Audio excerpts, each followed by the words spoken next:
Hello, welcome to the Harrison Tinsley Show. Today we're joined by my friend Vem Miller. What's going on, man? How you doing? Thanks for having me on your show, Harrison. Outstanding, bro. I appreciate you coming on. I'm stoked to bring some light to some of the things happening in this world, especially with family court. And yeah, tell us your story, man. How'd you grow up? How'd you become who you are, caring about the things you care about, fighting for the Constitution, for America? And what's the story with your kids? Man, I got so many stories, so many stories. I mean, people that are not necessarily part of this freedom movement that I've been working with for the last, I don't know, almost like 6 years now. Probably don't know much about me, but I've been involved in making documentaries, exposés, podcasts. This sign right here is actually my podcast called Blood Money, which we're almost at episode 300, where we interview individuals about really the three C's: conspiracy, controversy, and corruption. And we've uncovered a whole lot of things in this last 6 years by interviewing people, by doing exposés. I'm part of the America Happens network. I'm the founder, and that's americahappens.com for any of our viewers. You could go on there. Just on our main webpage, it's like every topic pertaining to corruption, practically every topic is presented, right? And we've really been on the forefront of this stuff. So, for example, when COVID-19 happened, we're one of literally the only media companies on the planet. I mean, I could count on one hand the number of people that were telling the truth from the start. And we're one of those people. And we certainly got a lot of heartache for it. We were banned off of YouTube. I think we lost 7 YouTube accounts. At one point, we had essentially a YouTube account that was rivaling Tim Pool, but we Wow. lost that. Yeah, we lost that because we're talking the truth about stuff. Talking the truth about the mainstream media corruption, the Civil War. They almost started in 2020 after the election, the stolen election of 2020, the J6 situation.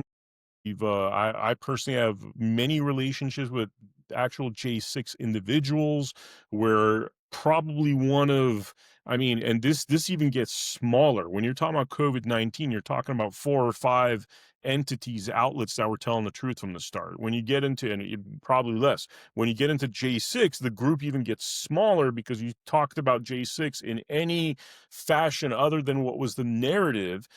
They would attack you. They would cancel you. I mean, at my X account, by the way, I still haven't been able to get back. So that's why I'm not Vem Miller. It's kind of like a, tongue-in-cheek thing, because Vem Miller, I can't even get back. This is now in Twitter, or X 2.0. So the censorship's pretty thick. And people, I don't think, understand that there are certain things that if you talk about, until today, you'll very much be censored. You'll be throttled. And I think those topics, and we could get into those topics. I mean, that's going to start revealing itself more and more as we go forward, because I think people are starting to understand that we really live in a uniparty system. But the bigger umbrella of that, which is what deals with family law, is that most people don't know that by virtue of being born in this country, by having a passport, a birth certificate, driver's license, voter registration, you're signing on to certain contracts, right? And this is what gives the family law courts, the CPSs of the world, domain over you, right? And this pertains to every topic, by the way. Before the podcast, we're talking about, oh my God, the Epstein files don't seem to be coming out. Insane. Months ago, we were hearing 15,000 videos. James O'Keefe was doing an expose. Pam Bondi was on there. Sounded like there was this much evidence, that's about to come out. And now they have absolutely nothing, right? And people ask, why is it like this? Why is it that we keep getting treated but like really dumb sheep? You know what I mean? Whether it's the family law courts that decide whether you or I could be fathers, Harrison, we've seen, you've had a positive outcome to your story. We've seen for every Took a while. but for every Still Harrison, didn't. yeah, but for every Harrison, there's 10 Jeff Youngers. You know what I mean? Yeah. At Um, least. I'd probably say 100, bro. 100. So I was being conservative, man. I didn't want to hurt your feelings, but But, like, no, it's really bad, and people ask, "Why is it like this? Why do they keep treating us like we're, cattle, that we're stupid, that we're not able to raise our own children, that the government has to step in and tell us things like, 'We're gonna raise your kids, your child, we're gonna decide to put them on hormones, we're gonna brainwash your children,' whatever it is, including all the way up to things like the Epstein files where they treat us like we're idiot cattle. What people don't realize is that our law as it originated, okay, there's constitutional law and common law, which is the lineage of the Bible, okay? That's common law, constitutional law. Then we have the statutory law, which is basically a layer of law that's created on top of the Constitution that more or less reverses all of our God given rights, property, pursuit of happiness, and all that stuff. And by the way, children are property as defined by the law. Woke people will tell you, oh, it's mean to call children property, but that's what they are until they're 18, right? And what people don't understand is that by creating this almost fake layer of laws that contradict the original law, which is the constitutional law, really what they've done is they put mechanisms forward to make you more or less a slave. And that slavery status, like Jeff Younger's a slave, dude. You ended up escaping your slavery status because you were able to prevail in court. You're one out of 100 that does so.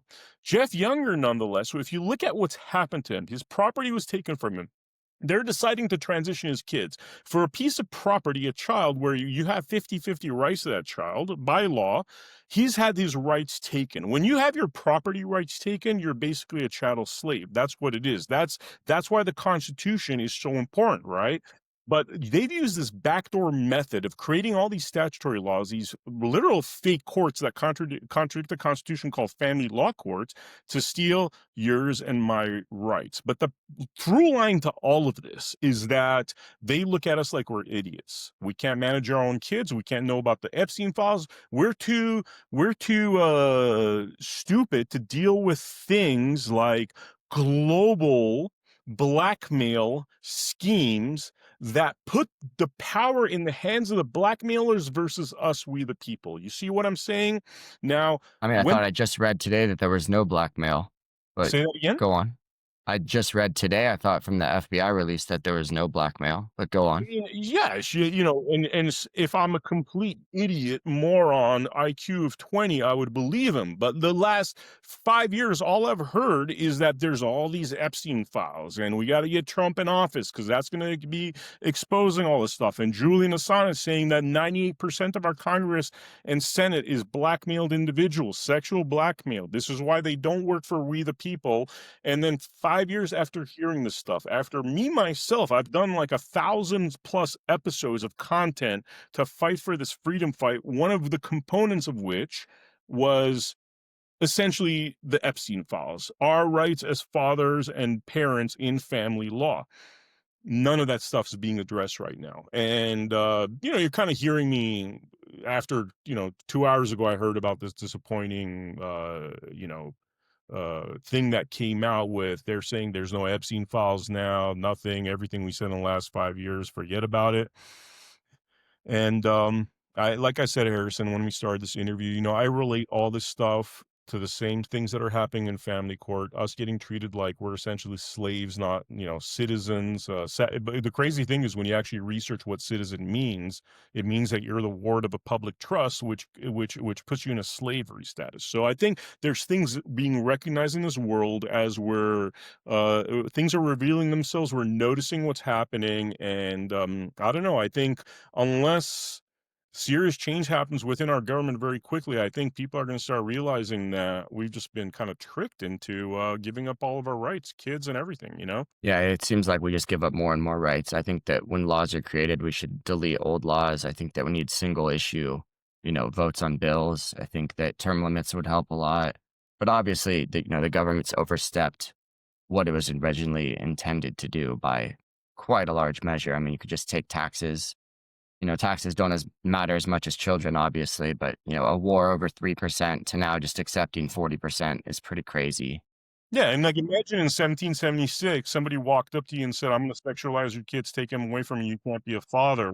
There'd be blood on the streets. You know what I mean? Like we've been dulled down to a point of accepting slavery through brainwashing, through fifth generation warfare. I've interviewed people like Boone Cutler and General Flynn who've written books and do seminars about fifth generation warfare, right? Fifth generation warfare is a great way for you to be brainwashed into giving up your amazing rights. I mean, it happened to women because of feminism. Hey, you're getting a bad bum deal being a wife with kids at home, come at the work in the workplace. Now, the two-generation later, most women that have taken on that lifestyle suffer from depression. It's great for the pharmaceutical companies because they get to sell a lot of drugs and that sort of thing. They're making a killing off of literally generations of depressed women that are sad that they don't have kids. They're too old now. They're lost their value in the marketplace, and they realize that they're lied to. You know what I mean? That is called when you give up something Horrible. pretty amazing for you, right? For a lie, that's called fifth generation warfare. And frankly, men are the biggest victims of fifth generation warfare because the kind of things that you've experienced and Jeff has experienced should never be negotiable. Those are acts of terrorism against children. When you talk about sexualizing a kid, confused child that is so impressionable that you could convince them they're Bugs Bunny until they reach a certain age, and you sexualize such kids, those are acts of terror. That's what they need to be called, right? But we allow these perverts and these scumbags to define the words, right? So they always soften the words, right? They don't say words like pedophile, they say minor attracted person. They don't say words like genocide, they say ethnic cleansing, right? Because when it suits them, they want to soften their own crimes, their own terrorism against us people, right? And men, unfortunately, have bought into this because this should not even be a dialogue. This should be like, oh, you're trying to sexualize my kid. Well, we're going to show up with 200 men in the community that are community leaders, and we're going to let you know kindly that you are no longer allowed in this community. Like, you're a pervert, you're a scumbag. You need to go. And, look, when this whole Antifa thing was going down, I always mention this. I'm of Armenian descent, okay? I have roots in Los Angeles, California, and Glendale, where I grew up, okay? That informed me a lot about like who I am, and how I react to things. And I could tell you one thing: when this Antifa stuff was going down, they're going school to school, community to community, bullying parents. Well, they got away with that in every community. When they went to Glendale, California, the hub of the Armenian community in LA, they got the piss beat out of them. Okay. And they promised they're never going to come back. And yeah, a few guys that I grew up with, spend the night in jail and stuff. But Antifa said, we're never coming back here again because they got a nice big ass whooping, kind of like you would in the Bronx back in the 60s if you went in there. We've all seen the movie, Bronx Tale. You got the bikers that come into the community, think that, they could bully the community leaders, get their way of things going on. And what happens in that scene is that, hey, you can't leave bikers. They get the piss beat out of them, and those bikers never come back to that community. I'm not condoning violence, right? But there's certain things that are not negotiable. Like when you're trying to sexualize a kid, that's an act of violence towards that child.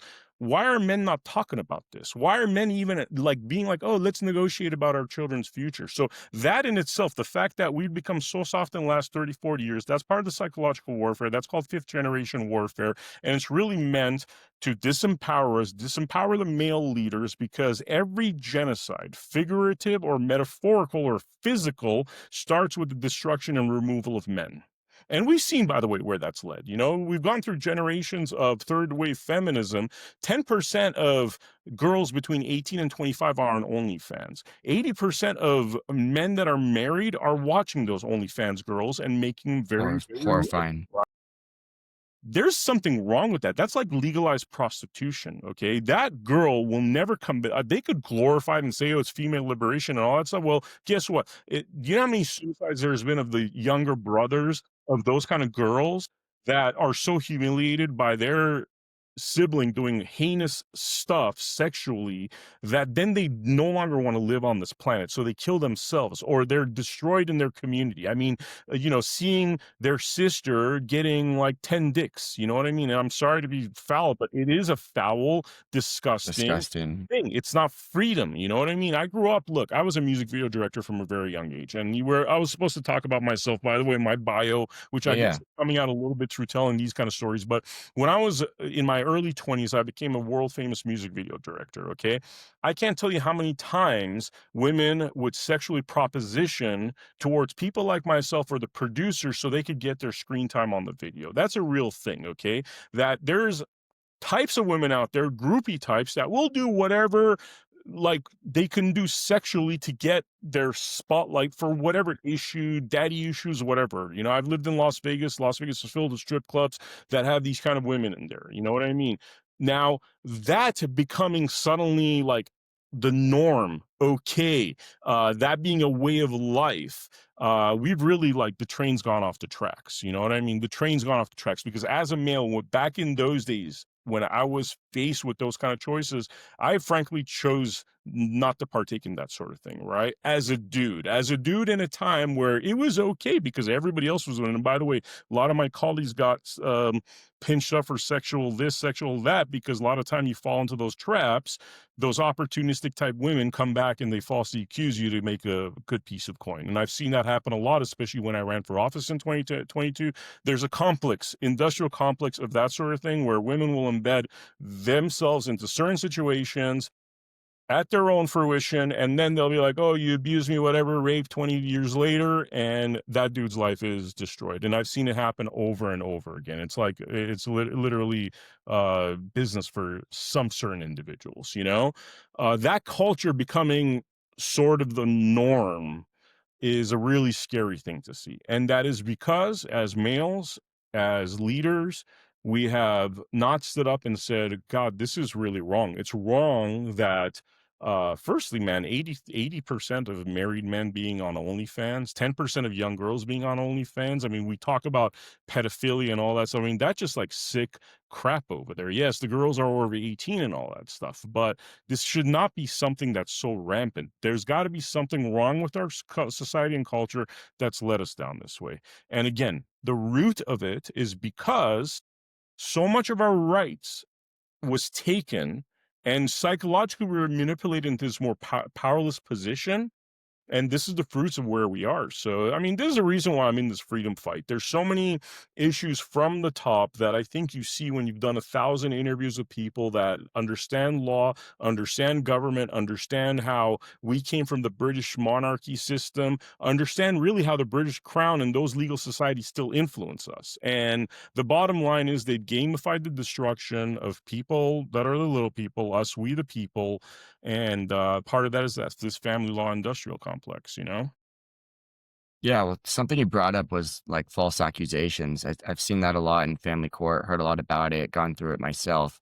And I'm wondering what you think about the idea of when someone presents false accusations in court, if they're proven to be false, um, if there should be repercussions for that, as well as, frivolous lawsuits or anything of that sort.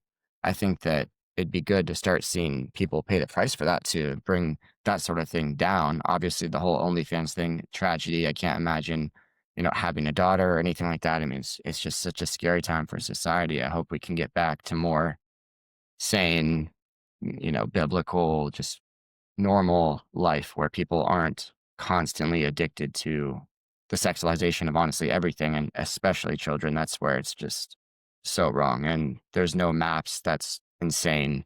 They're just weird pedos. Exactly, exactly. And you're asking about the false accusation thing, right? That's another thing where it's embedded within our law. It's called perjury, right? It's called perjury.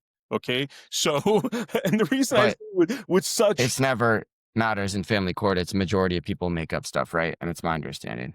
It's because the individuals, okay? People keep saying stuff like, "Oh, government's so corrupt, government's so corrupt." Government is an inanimate object that's not able to harm people. It's the people within government. So just like people within government really suck a lot of the time, people within family law courts are the lowest of the lowest of the lowest, meaning the worst potential judges, the guy that like is a C student judge, the C student lawyer become successful in family. It's literally an industry of the worst bottom feeders, okay? And these bottom feeders are cool with allowing gross violations of law like perjury on a selective basis, right? So you might not lie at all, Harrison. And this happened to me, by the way. My background story is, I went through the family Yeah, law I BS. want to hear your story. That actually was the reason I got into all this stuff. Like when I got into all this stuff is because I went through a horrible family law experience. I realized how corrupt things are, that they could just steal your children from you and how tyrannical these people are, right?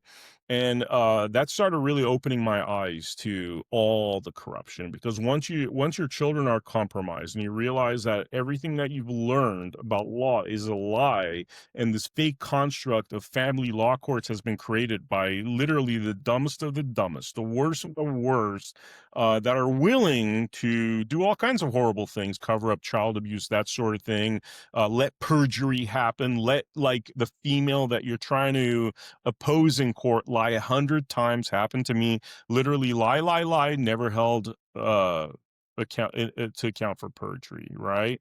Letting the worst players end up with custody. We've seen this sort of thing, and you are the exception to that rule, Harrison. I'm very happy you are because they're going to do Thank horrible you. things to And your son, right? it wasn't easy though, and a lot of people I think would have given up in the situation I had. Yeah, But and yeah, then what would happen? They would sexualize your son. Sounds like your son is a perfectly cool kid. I saw you, camp yes. the kid, and like sounds like he's, firm in his sexuality. It's like they would have done monstrous things to this child, right?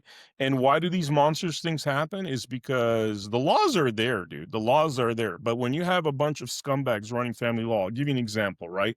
The laws are there to say that we have freedom of speech, freedom of press. But just 2 weeks ago, they were able to pass a bill in the Nevada legislature, which said that any person that talks out about their experience in family law court is akin Really? to felony like burglary, meaning they could throw you in jail for 10 years for speaking out about what's in a family law court, right? How did that You'll have happen? to send me that. That's crazy. Yeah, SB 243, I think, in Nevada, right?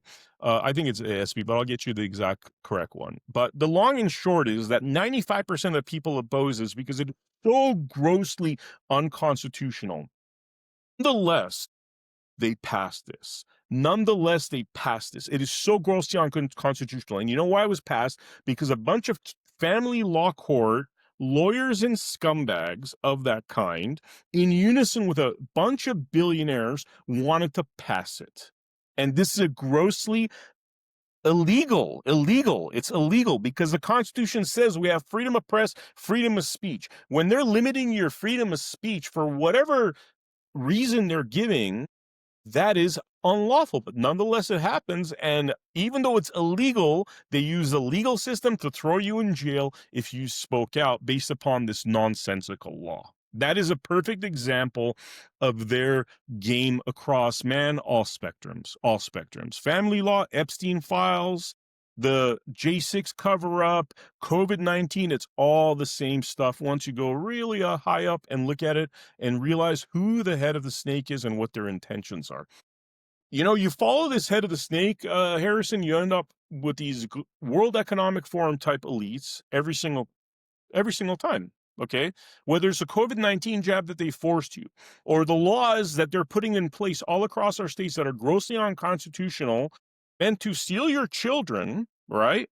Whether it's J6 people going in there and protest just for protest and being thrown in jail for 20 years, some of them that weren't even in Washington, D.C., literally, Enrico Tario, 22 years, wasn't even in Washington, D.C., okay? So they could bend the rules however where they want, and really what they're doing is they're truly being treasonous against the Constitution, and they're putting us in the slave state to reach whatever tyrannical means they want, and it's all the same. That's what I'm trying to say, Harrison, is like all those topics I talked about, family law, COVID-19, trying to poison us through the food, the chemtrails, and all this stuff that you're hearing. And by the way, they just confirmed that chemtrails is a real thing, and they are weather modification. So all these crazy conspiracy theories that we've been talking about, guess what? Turned out to be all true. Follow the head of the snake, goes to the same place. That's the main thing I would tell to people out there, because what I notice is that people are all compartmentalized. Family law advocates, they're the most compartmentalized of all of them, dude. Like, you have so many family law groups not working together, all with their different agendas. And if people actually realize this is all the same stuff, all these groups need to come together, because whether you got myocarditis from the jab or you lost your kid through family law courts, head of the same snake, same agenda. And this is my biggest thing that I try to preach to people. I know I sound like a preacher with my monologues, is we got to see this as the same source of the issue, because we think it's all separate issues and stuff. It's not. It's the same source, same agenda, and they're using different methods to take us there. Well, what's the agenda then? What's their goal, master plan? I mean, frankly, it's a demonic agenda. There's no way you could look at this, what's been happening, and say this is a demonic agenda. You have your common law, you have your Magna Carta, God's lineage. Literally, they take it from the Christian lineage of the teachings of Jesus Christ. That's a law. And then you inverse it and create this demonic version where children are sexualized. Parents don't have rights to their kids. Government has rights to their kids, like full Bolshevik style communism via courts. That is, I think, the essence of good versus evil. Good is parents being able to raise their loving children. Evil is their children being sexualized, and their mind all screwed up, completely effed up, and we've seen where that leads. That leads to children suicide. Sweden, somewhere where they're doing these transitions, after years and years of research, they realize it doesn't even work. You know what I mean? And that whole thing that doesn't work, that is actually destroying a child, potentially creating methods of that child becoming suicidal in the future, because they never realize their true selves because of all these political entities and these corrupt demonic individuals, leads you down a dark road. It's very simple. Once you actually look at the head of the snake, whether you believe in God or not, there's certain things that are good and moral, and then there's the inversion of that. When you see the inversion of that, that is really bad people inverting what is good in all different fields, whether it's medicine. Hey, I want to get a vaccine. That vaccine will kill me and give me myocarditis and turbo cancer. You know what I mean? It's an inversion of what it was meant to be. Medicine was supposed to be to heal us, and that's what Christ taught us. You know, he was a healer.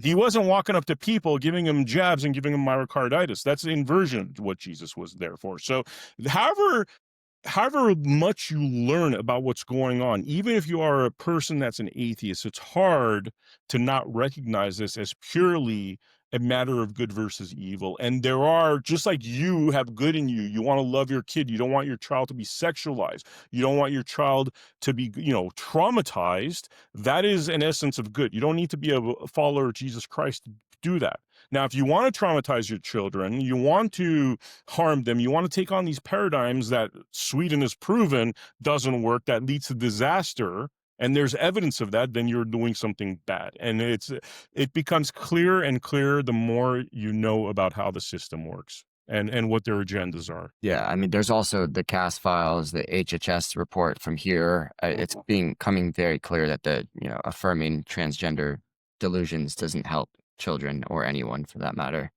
So And they know I don't this. know They how know we this. can Why are continue they that. doing it? They know this already. Sweden's been doing it since the 1950s and 60s, and like 10 years ago, they already came out and said it doesn't work. Why are they doing it? So when you're like, all right, you have evidence is disaster, and you're walking me into that disaster, then you are therefore wanting evil and disastrous things. It's pretty clear, cut and dry. I think some of them, it's like they would have to accept that they've done such a great evil to children or supported it that they can't cognitively accept that, right? Because you'd have to accept that you did horrible things to your child or supported horrible things happening to children in general. So people don't want to, walk that back or admit they're wrong because it's just such a terrible thing. Obviously, I'd like to see people be honest and step up, and we've seen a couple, of course, but that's a hard one for people to take back.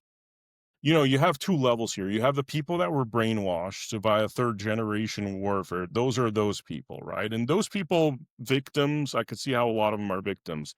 Then I think there's a truly demonic lineage of people, individuals that are just for whatever reason, they have evil intent. And to those people, talking in the language that you're talking about, which is that they're going to realize that what they did is so horrible and have this kind of like come to Jesus moment, that doesn't exist because these people don't have a conscience. Okay.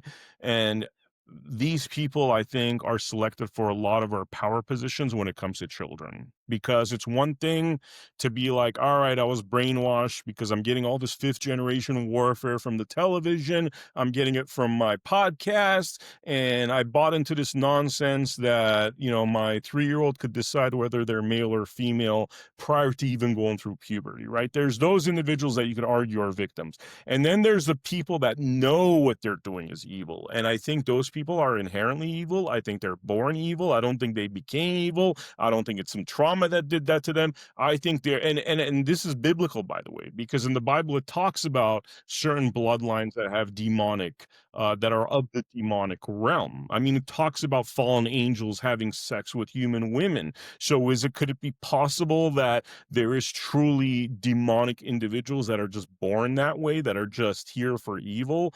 Harrison, everything's a yin and yang, man. I'm a Christian, but I also see that balance that it exists within this world. If you are good in your soul and you want good things to happen, there is the inverse of you. And that inverse of you has no conscience. They don't think the same way you do. The joy that you get from doing good and being a good father, they get joy from doing evil. Okay. So that is the one thing that I don't think people are cognizant of, because they judge the rest of the world based upon how they view the world themselves. But that's not the way these people think, I think. The really bad ones, the demons. That's a really scary thought. Definitely open to it because I've seen some things that are incomprehensible for a normal person to, think someone would do to a child. So I want to jump back to, I kind of want to hear your family court story because I've actually still never really entirely heard it or understood it fully. If you want to share it, Yeah, yeah, uh, totally. just In super fact, curious, kind of yeah. the full details of what happened. Sounds really kind of confusing and crazy, honestly. Man, it is an insane story. I've been a producer since, well, really the mid-90s, but, professionally And since you huh? should totally help me make you should help me make music videos then. But Uh-huh. sorry, go I on. did that I did that for, like, 8 years, actually. I was a pretty big music video director. I had a bunch of stuff. Back then, it was TRL, it wasn't YouTube. I mean, YouTube only came out, I think, in 2006, 2007, and I was wrapped up with my music video directing career by 2008, and then I started, producing television shows, basically packaging, creating, and selling a whole bunch of reality shows and different kinds of TV content. So I came up, pretty much in the production world. I got my start in LA, just went to UCLA, studied over there, and then started following bands around LA right around the time when the LA rock scene was really happening. I was friends growing up with all the members of System of a Down, and then I became friends with a lot of the other LA bands, and that's how I really got my break in music videos in 2001. Whole bunch of stories there, man. I Really mean, cool. yeah, I really I'm in the Kanye West documentary. It's pretty crazy because the one they did on Netflix, I had a meeting with Kanye West back when he first came out because he was looking for video directors that were out of the box thinkers and stuff. So crazy enough, there was like a bit that they filmed. This is back when before he even had his first hit. So I was involved in that world really pretty deep. I pretty much met most of the big names to come out of that era, of the 90s and 2000s, rock, pop, and hip hop. And so anyway, I started doing television in 2008, started creating and selling TV shows. Crazy enough, I got an offer. I was married at the time. I got an offer to produce a show that involved a Canada USA co-production. I pretty much I'm a product of LA. I mean, I grew up in LA. I moved to LA when I was a kid, but because I was born in Toronto, not having lived there since I was 9, they said, "Hey, you know, you'd be a perfect producer for this kind of situation," of essentially selling TV shows in the US and doing USA Canada co-productions where each country basically takes a bit of the budget, so the liability is not on one entity, one country. And during, I was traveling back and forth between LA and Canada. I had a place up there, but I was still, my residence was still LA. But my kids and ex-wife were in Toronto at that time, and unfortunately, our marriage fell apart while we're in Toronto. I was the one that asked for a divorce, and we agreed that we're just going to move back to LA, where the kids are, born and were raised until then, and just co-parent, and try not to be dramatic about stuff. Well, the minute I went to LA, she conspired with her parents to basically kidnap and traffic our children to the UK. She was a UK citizen. Both kids are Americans. I'm an American, which is what she did, which started pretty much the biggest nightmare of my life and really shaped who I've become now. Which was that, frankly, a very anti American judge that was very obvious that she was unlawfully incentivized to kidnap and traffic my children, held a number of illegal court hearings. This is a real thing. I could actually prove it. I have receipts where these individuals, while I'm in California, by the way, I'm living in California, they go up to Canada, and without me even being aware, they have a bunch of court sessions that ultimately result in the children being kidnapped and trafficked back to the United Kingdom. And they did so many unlawful things within these courts that for the last 7 years, I haven't been able to see my kids. Now, the crazy thing about this entire Travesty. story, 7 years. yeah, the crazy thing about this entire story is I've already been verified 100% that the children love me and adore me. I've never been abusive to them. In fact, my daughter and son had both come out and said, "Daddy's never yelled at us. He's never hit us. In fact, mommy and grandma always yell at us and hit us," right? So I'm not the abusive father, none of that stuff. And they couldn't pin any abuse on me. But with these corrupt courts in Canada, what they did, and this is the most unbelievable story, but Harrison, I could prove it 100%. I have the evidence. I'm actually filing a lawsuit Super very eager to soon. hear. Yeah, I'm filing a lawsuit very soon, and this is going to be very public. Okay, this is going to be very public. What I'm about to say. Okay, um, so I could, without a shadow of a doubt, prove that these were completely corrupted court sessions. Okay, and when I became public, and this has been going on for, 7 years, right? So when I went public in 2019 and said, this is complete BS, this is corruption. I could prove it. I have the receipts. And when I say I have receipts, Harrison, I have receipts where the court itself has said that there was no court date on court dates where they claim to have gone in and did a whole And bunch not and to not base, had you present. You or your attorney present. not having present, none of that stuff. They still couldn't pin me on child abuse because my beautiful children were strong enough to say, "This is bullshit. Stop trying to force us to make daddy to be a child abuser." So what these pieces of crap did is they made my documentary work into child abuse. And I know that sounds ridiculous, but they said Kind that of. documentaries I've done, and you guys could go on americahappens.com right now, and you'll see 100 pieces on there. You will see an entire section on family law corruption. Not me, but everybody else that I've interviewed. And parallel to that, the 100 pieces are probably another 1,000 pieces on Rumble, BitChute, and all over YouTube that expose corruption. They made that work because some of my work specifically dealt with their family corruption and the fact that I had proven with receipts that they kidnapped and trafficked my children. They said, "Well, that's child abuse." I said, what are you guys talking about?" "Well, your children would be very traumatized if one day they see those videos you did about family law corruption. They would be so traumatized," right? So what I'm trying to say, Harrison, is that these lawless courts, that is to hold somebody's child back and say you can't see your child. And by the way, the ultimatum they presented, which is all going to be exposed very soon, is that if you don't say that your documentary work is cyberbullying, because they're trying to make it seem like these documentaries I make about their corruption and other people's corruption is basically an act of bullying via video.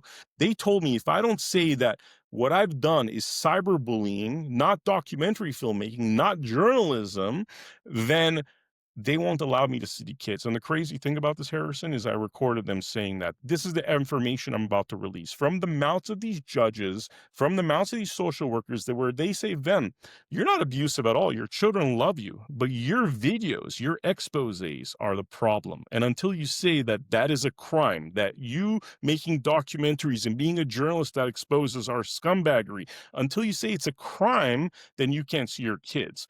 It's obvious why they're doing this, Harrison, because for the last 7 years, I've been telling these people, I don't mince words. You see the way I am. People that know my public profile know that I go after these pieces of crap. I don't negotiate with them. You know what I'm saying?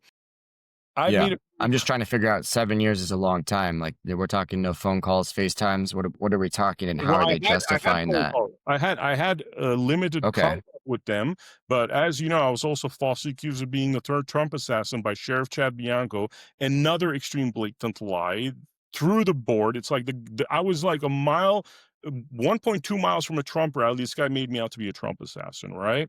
Everybody knows at this point that this thing's a whole BS lie. Well, I had contact with my children because, like you, I went through a very messy court process. For the last 7 years, I've been fighting simply to have a sliver of contact. Well, that sliver of contact that I had was removed because of Chad Bianco's false accusations. Because even the fact that I'm a lawful 2A gun owner in the United Kingdom is seen as a crazy gun person, right? So, in other instance, like I told you, they tried to make my freedom of speech, freedom of press into cyberbullying. Well, just by virtue of the fact that now it's printed all around the world that I own guns, that alone, forget about the third assassin hoax. That alone was enough for them to be like, "No, you can't see your kids. You sound like a crazy American." You know what I mean? What about, yeah, that I understand the concept at least, but how did the X move the kids from Canada to UK? Because I would assume, I don't know Canada like US, but No, that that's would that's part of the take problem. a move away clause, and then I would also think, since your kids are, as far as I know, American citizens, that the US consulate or something would get involved and say, look, you guys can't, take this kids out of this jurisdiction. They're citizens. They're born and That's raised not here. I would have exactly thought they what would have happened. fought Canada and then now simultaneously the UK as well Let on me your tell behalf, let me tell you exactly what happened. regardless of. Yeah, let me tell you exactly what happened there. So the kids were unlawfully taken out of Canada, and Canada really screwed up, right? And this is why Canada is so incentivized in covering this up and blaming me for things like videos that I make and for my journalism work. Because that initial act of the children being taken across the border to the United Kingdom without the both parental consents indicates that there was something very corrupt that happened. So something corrupt happened at that point for the children to even be taken out of the country, you know. And you could imagine, we're all American citizens. Canada screwed up. They don't want to take It's account. hard to move cities in California, just with Yeah, family court yeah, custody. Yeah, yeah. so just to be so so clear. so so they screwed up really, really bad. They screwed up really bad. And then they try to cover up their own screw up by all these, like, you know, cockamamie accusations of, oh, you make videos that are offensive to us and that sort of thing, right? This is how crazy family law is. I mean, everything I've told you is verifiable. It's 100% verifiable that I'm a great dad. There's no reason I should be away from my kids. The kids are doing great around me, but they had to create something in family law. And they couldn't get me for real abuse. So they made my literal freedom of speech into abuse. Now, where this thing is going is we're about to file a case in the US courts because this is a matter of 3 American citizens. Now, in the past, and by the way, I have a history of speaking to the FBI about this topic, and FBI agents specifically told me that what this judge in Canada did, her name's Akbar Ali. She's what I consider a woke Muslim judge, right? And again, a lot of information coming out at americahappens.com probably in the next 2 weeks that explains in detail with evidence, references, everything that I'm You've about. gotten transcripts from every single court hearing, I Everything. assume. I Yeah. got everything to prove that every word of what I've just told you is correct, right? And also that these are criminal things that happened overseas. I have all the evidence, okay? And so now it's a matter of hoping that the US accepts jurisdiction. In the past, the FBI has acknowledged that what this judge did in Canada was criminal. Literally, I was told by two different agents that, look, we know what you did is criminal. And by the way, remember, this was all happening years ago when it first started. But they're like, oh, we know what you did is criminal. But if we go after a Canadian judge, this is going to turn into an international incident. And our woke superiors are not okay with that. That's what I was told, right? Now, Interesting. we're filing the case here within the next few weeks, and these U.S. judges are going to have an opportunity to accept this case, to accept jurisdiction, because it's pretty clear that in Canada and the UK, there's no jurisdiction because a lot of criminal stuff happened that's provable, like fake court hearings, which basically would say that the entire thing is mired in fraud. And when there's fraud in the court process, it nullifies everything. Now, the UK and Canada aren't going to have the balls to do this because it's like expecting the criminals to arrest themselves. We keep running into these problems in the US where, hey, the FDA does all this wrong things. Well, the FDA polices itself. Most of our departments police themselves. And when they're policing themselves, they're not going to say that, hey, we're criminals, put on the handcuffs. But if the US courts have the courage to seize jurisdiction, because this involves three Americans, it involves clearly an anti-American judge, and Harrison, I got that proof of that too, that this person is literally trying to commit crimes within her court. That's how this entire thing started, that she was an activist judge looking simply to punish an American. If the United States seizes that opportunity, we could make a lot of stuff happen. But where I'm skeptical is that the evil that's happening in the US courts is also the evil that's happening in UK courts and in the Canadian courts. So in a way, by exposing this, you're really exposing the entire corruption of family law, you know?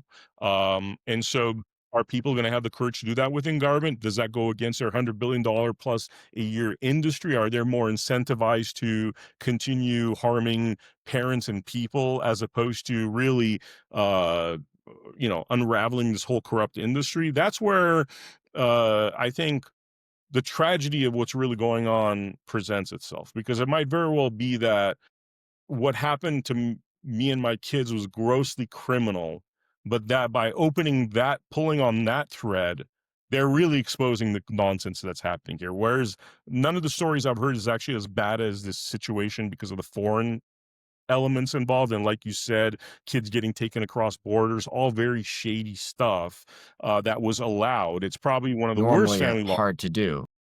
Yeah, it's probably one of the worst family law cases I've ever heard, and one that certainly requires investigation because it is three American citizens. I don't know if our country will do that, man. I don't know if their corruption of this bar. Who's theoretically doing it for you? Is it a family court, a federal court? I mean, how does that even A work? federal court, a federal court. This would be a Okay. federal court. This would be our own people, FBI investigating this. FBI has But office. are you allowed to even file just like in you don't maybe live there anymore, but let's just say hypothetically Los Angeles court, an RFO right now for custody and visitation because you've This been is denied more. your parental rights. Well, This is more than that. What we're right. doing.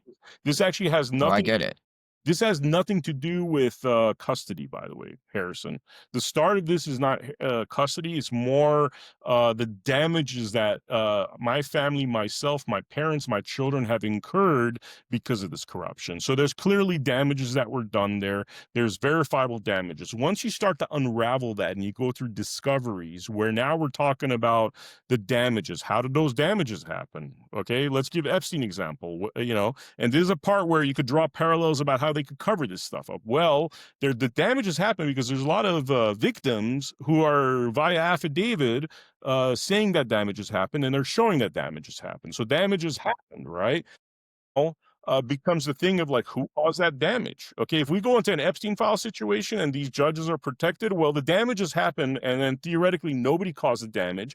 But because the damages happened and there was kidnappers involved, well, the liability rests with them at the minimum. in that scenario. Now, if they really have the courage and be like, you know what, we got to unravel this stuff. This is a thing that's plaguing not only Canada and the UK, but our country as well. And we're very not happy that, I'll give you an example, Jeff Younger. Texas, there's more conservative family laws, right? He gets to save his child from a transition in Texas. Well, the wife takes the child to California, which is a sanctuary state, and they're still chemically castrating the child right now. So there is no Yes. federal overseer of Horrible. right? There's no federal overseer of all this. Now, how do you get a federal overseer of all this? Well, you take a case like what I just presented, which is grossly filled with corruption, which is grossly filled with the kind of corruption with the leftist, woke type corruption, which is AK the Jeff Younger story, and AK the 100 other or 1,000 other Jeff Youngers you and I know. And by blowing up this particular case, by exposing the corruption, where it's coming from, what are the methods, you basically address on a federal level, but the federal judges decide to have the courage and take this on, a lot of the issues that are happening here. And the question then becomes, do they even want to deal with these issues, or is the money too sweet at the cost of our futures of this country for them to give that up? Well, I could tell you, 20 years ago, the imminent nature of destruction wouldn't be that clear. In 2025, we have a whole generation of men and women that don't want to get married. This is societal collapse. If we don't start reproducing new generations, then, like Elon Musk says, we're heading into societal collapse. This is why we keep importing people from across the world, because our society's collapsing, our culture's collapsing. Now, this destroys everything. So the government has a choice to make. Do they want to keep the elements that are leading to societal destruction in place? And one of those primary elements is the family law courts, because children are frankly completely fucked up in these family law courts by these judges that don't know what the hell they're doing, the social workers that are liars and thieves, the CPS workers that have an agenda. Do we allow this to continue, or do we fix this holistically? And if you want to fix it holistically, we need somebody that has the balls in government to look at this case and be like, yo, this is 3 American citizens. The dude's already proven that this whole thing was criminal. It's like a turn switch and expose a lot of stuff. And I'll tell you, Harrison, I highly doubt that they will do that. I truly think that at the end of the day, we're on our own. You and I have talked about this topic. We have other family law warriors that have talked about this topic, warriors like you and I think this is going to happen because of us. I don't trust the government for a second to do this, because I truly do not believe, even though we face catastrophe as a nation right now, I truly don't believe that the good morals are going to overcome the greed. I really don't, because I've seen too many examples of the greed taking paramount importance over what's best for our kids and our future. So, that's cool. I've been on my own before. I I was, not really. huh? Not really cool, Well, and I hope you're wrong, but yeah. I say it's cool because I just went through a third assassin hoax. The entire mainstream media came after me, okay? If it wasn't for my group of friends, who I now refer to jokingly as the media assassins, my influencer friends, people that knew the truth, that knew my work and supported me, the truth would have never come out. We did that on our own. Fox News didn't help us. The mainstream news didn't help us. It was a bunch of podcasters, frankly, with followings and audiences that are bigger than the mainstream media, because people are fed up in the mainstream media because they've lied to us so much. So all that BS they put in place opened up a door where, regardless of the fact that 300 media operations worldwide were calling me a third assassin, within 72 hours, we fixed that narrative. Mom and pop type people like you and I. So when I say it's cool that we're on our own, I say that more that, you know what? It's not cool that we're on our own. It's not cool, Harrison. I wish we weren't on our own. I wish we had our government fighting for the right things, our families, our children. But it's cool right now because I just went through 10 different examples of being attacked. Chad Bianco was the worst of them, by the way, but we've been attacked over and over again because of the freedom media. I gave you a lot of examples of that. Our YouTube accounts being shut down. A mainstream media individual is attacking us, calling us, extremists and all this nonsense that we aren't. And then to top that off, I had Chad Bianco call me a third assassin, going up against 300 media outlets worldwide, conglomerates, trillion dollar conglomerates or billion-dollar conglomerates, with our ragtag team of freedom fighters, which you are a part of, Harrison. And we little people fix that because they're too incompetent, greedy, and selfish to fix it. So when I say it's cool, I say it's cool because you know what? I think we could take on that fight. And if these people want to be cowards, let them be cowards. They're going to be exposed as being cowards, but we're going to put on the good fight because our children are worth too much. There's no way I'm leaving this earth knowing that an America hating judge in Canada did this to my family to retaliate against the fact that she doesn't like what we stand for. She doesn't like our constitutional values. She doesn't like my freedom of speech. She doesn't like my freedom of press, right? There's no way I'm leaving this earth without having that person held accountable. And people that are familiar with what I've done have seen what we've already done to Chad Bianco because of his lies, right? And I don't want to do that, Harrison, bro. I don't want to do that. I'd much rather live a fun life, enjoying my children, and not having to constantly fight. But that's not the cards that were dealt to me, unfortunately. So I'm gonna keep fighting. I'm gonna Well, keep exposing these people, and I don't know. I hope this all leads to my children coming back to the United States because they deserve to grow up as Americans. I don't want them to grow up British. I want them to grow up patriots. I want them to be part of this movement that we're a part of. I want them to own a piece of the future. I think it's scary that my kids are growing up in British culture right now with their tyrannical culture. It's literally the opposite of how I'd want my children to grow up. They deserve to be raised as Americans. And let's see if the government has the balls to do that. And if they don't, then it is what it is. But we will expose them. We'll expose them. They're not going to get out of this unscathed. yeah, I mean, good's going to prevail over evil at the end. And, children are worthy of protection. We have a duty to protect them. Regarding the Chad Bianco, I've interviewed him so everyone can go back and look. I asked him about this hoax thing. But more importantly, I'm still just trying to wrap my head around. So basically, they said the fact that you're like a media guy is some form of cyberbullying. Thus, they were able to let mom have full custody with limited, I guess, communication for you. And then mom was also granted whatever they call it in No, Canada. she I wouldn't wasn't know. granted. A She got move away clause to UK, or what are we talking here? she Or a got hearing that you weren't at because you weren't served or weren't told. I She mean, okay, so let me describe to you in detail. She actually kidnapped the kids with her help of her parents from Canada, and I don't know how she got out. That was the first stage. I went and fought this like thing just called went the to hate. the UK, you mean? You Just had went to the a custody agreement in Canada, some sort of custody agreement. I assume you can't just leave Canada normally in Canada family court, just like She did. here. She did. She did. She left Canada without any custody agreement, lied, tricked me. I basically I was back in LA preparing things like school, preparing for the children to come back. And during that time, she used that time to kidnap the children to the UK. I went to the UK and fought for 2 years to get the children back. This was supposed to What be, was that like? this is a What did hate. the UK, wouldn't What's the UK family court say, yeah, that's kind of insane. You can't just leave your country to come here? That's what I'm getting into. So, there's one exception to kidnapping children, which is that your life is literally at risk if you stayed in that country. So this is what happens. I asked for her for a divorce. I go back to Los Angeles. Within 2 weeks, her parents come to Toronto, and within 2 weeks, they kidnap the kids while I'm back in LA, setting up home and school for the children. Okay. I file a Hague application. For 16 years I've been married. I've never been accused of abuse one time.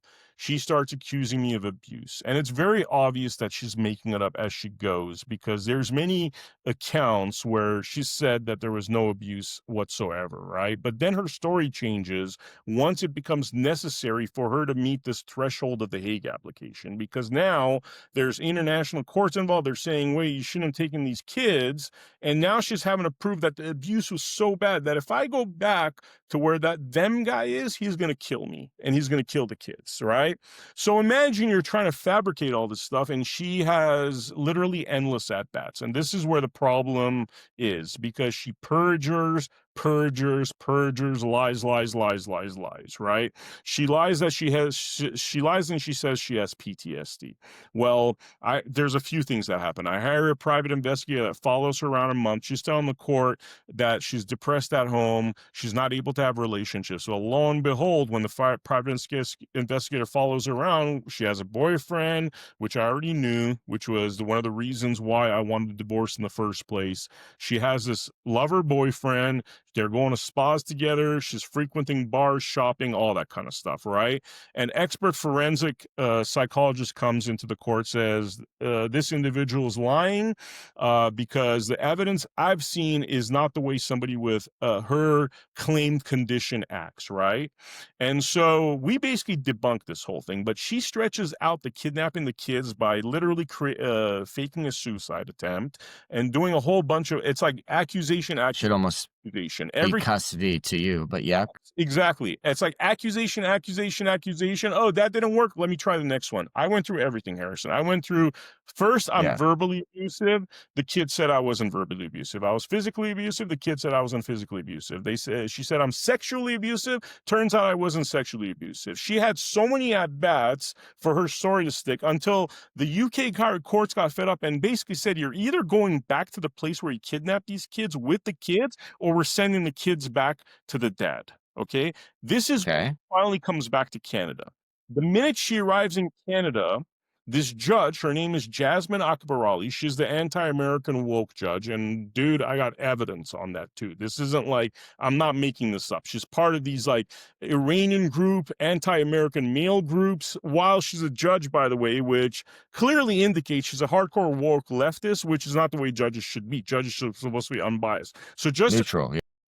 just her history of being so biased against Americans, she had no job retaining this case. But what she did is she actually seized the case. She refused to be to be dismissed and for another judge to come.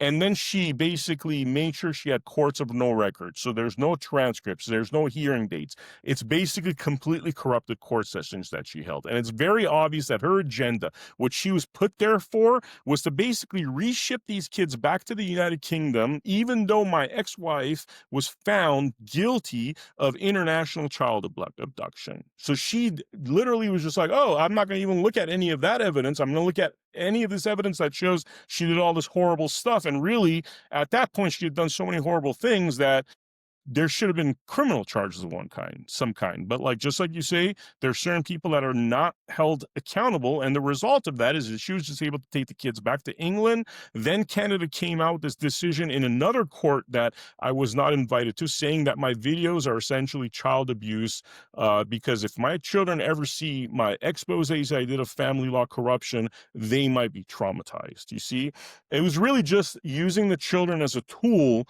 to cover up their own nonsense. Because the truth is, when I have piles of evidence that they're criminal, they're covering up child abuse, they're abducting children, they're unlawfully shipping kids to the United Kingdom, when I have that much evidence, and if an actual prosecutor decides, you know what, this is wrong, this is 3 Americans, these people are going to lose their jobs, they're going to lose their chairs, they're going to basically most likely do prison time. These are judges, social workers that were part of this corruption, especially that one main judge, which is the anti-American judge. It's very clear that what she did was corrupt due to wanting to kidnap and traffic the children. I have documents where she basically talks about how her primary goal was to seize my U.S. passport so I would be trapped in Canada. Okay, imagine I live in Canada. I'm living in California. I'm going up to Canada to basically be like, I need to go to these court sessions to see what's happening with my kids. And she wants to basically take my U.S. passport so I can't return back home to California. Those are the kind of nonsense that she was doing. All that stuff is illegal behavior. It's abuse of power.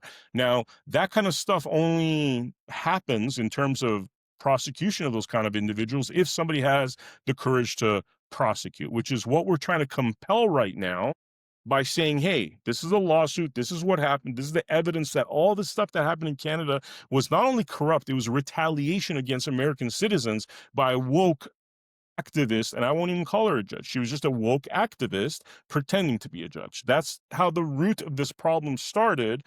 America, you need to investigate this. You need to reverse this nonsense. You need to set an example, because the Hague application is not working. That Hague application is supposed to return the kids within 30 to 60 days. Certainly not working.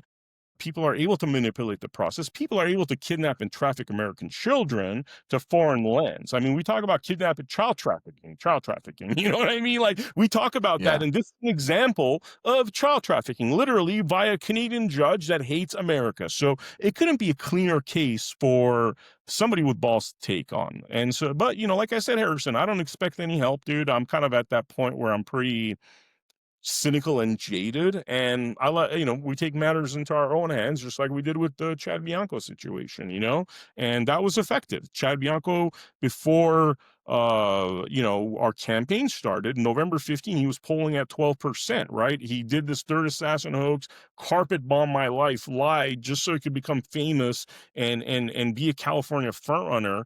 And what happened, the crazy thing about what happened is, prior to people knowing that he hoaxed that third assassin nonsense, he was polling at 12%. But obviously, I had a vendetta against him after what he did to me and my family. And so I decided I'm just simply going to show people what Chad Bianco is. Just show receipts, not like smack talk, none of that. Show, okay, he said he didn't kneel for BLM. I'm going to show how he did. He says he's not corrupt. I'm going to show his corruptions. He says that I was worthy of the third assassin hoax because there was evidence to show that I was worthy of that hoax. Well, I'm going to show evidence that he's lying, right? What that's resulted in, Harrison, is that this man who was polling at 12%, and he was the Republican frontrunner when he announced, now is polling at 4%. That's 8% that he went down. That's 8% he went down despite the Fox News censorship, the inability of California to prosecute him because what he did was a crime. When you report false information to the feds to start an assassin hoax, that's a crime punishable by 5 to 8 years in prison. If you or I had did the same thing, Harrison, we'd be in jail for 5 to 8 years minimum for making such claims. So we know that the guy lied. The government didn't hold him accountable because obviously they don't hold politicians accountable. We've seen that. They don't hold sheriffs accountable. They're too scared to do that. I mean, you and I would see the brunt of the law thousandfold before these guys see the brunt of the law, right?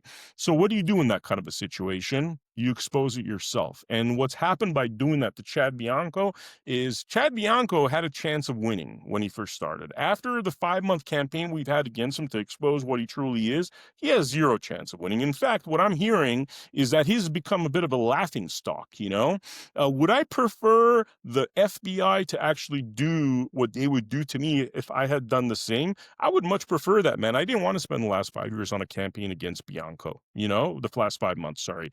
But you know what? We had to do it. And what had to be done was done. And that guy that's a pretty bad dude that would lie about so many things now has a chance in hell of becoming California governor and is probably not going to be sheriff again in 2028 because I think he's been exposed. So those are the things that I could do, that my team could do, that people that are freedom fighters can do. And so that's what I lean on. And if anything extraordinary were to happen, like the government actually having courage to help us along for what is really our constitutional rights, then I'm perfectly willing to work with them. I'd love nothing more than to work with a government that has a right moral characteristic when it comes to families and all these other corruptions that we're talking about.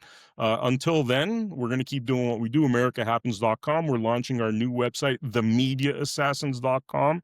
I think by the time this episode comes out or soon after, that Media Assassins website will be launched as well.